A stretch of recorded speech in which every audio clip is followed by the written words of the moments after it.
So I have an inexpensive hack to fill all the nail holes in an apartment wall that have to be filled and repainted before the final inspection is done to recover a substantial damage deposit. So this is an example of how traditionally people would repair the walls. They would put plaster on the hole, and the plaster gets everywhere, and then you end up painting a big square around it, which it stands out. It just makes it obvious. I'm going to show you how we're going to fill them without it being as obvious.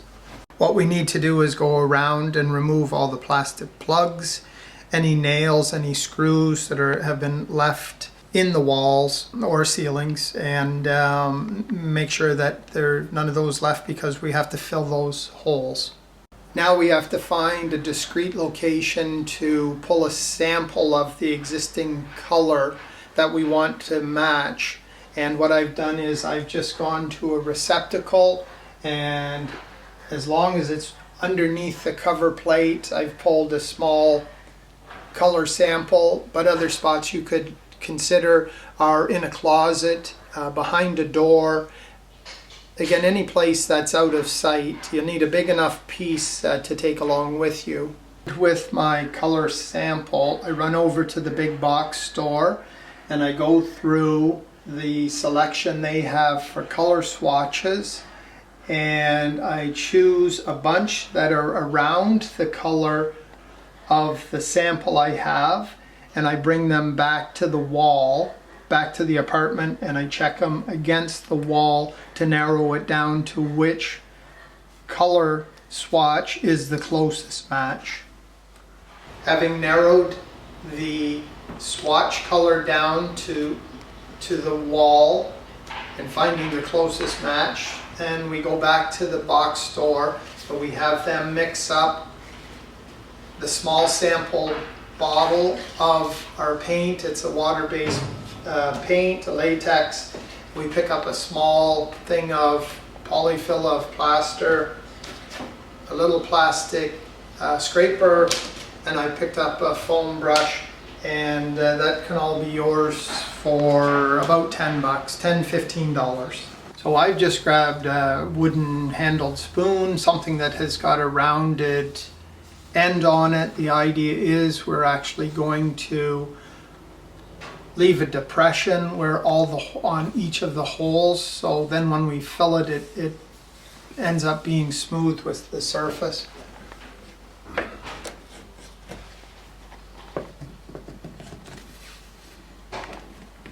It just leaves a dimple.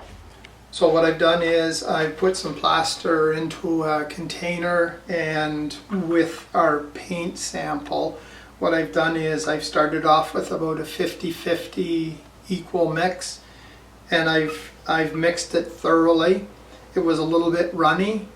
I've added a bit more of the Polyfilla and continued to mix it to get a better consistency. So it's basically a plaster paint mix. So I'm just going to apply it and try to keep it close to the hole. It doesn't have to be excessive.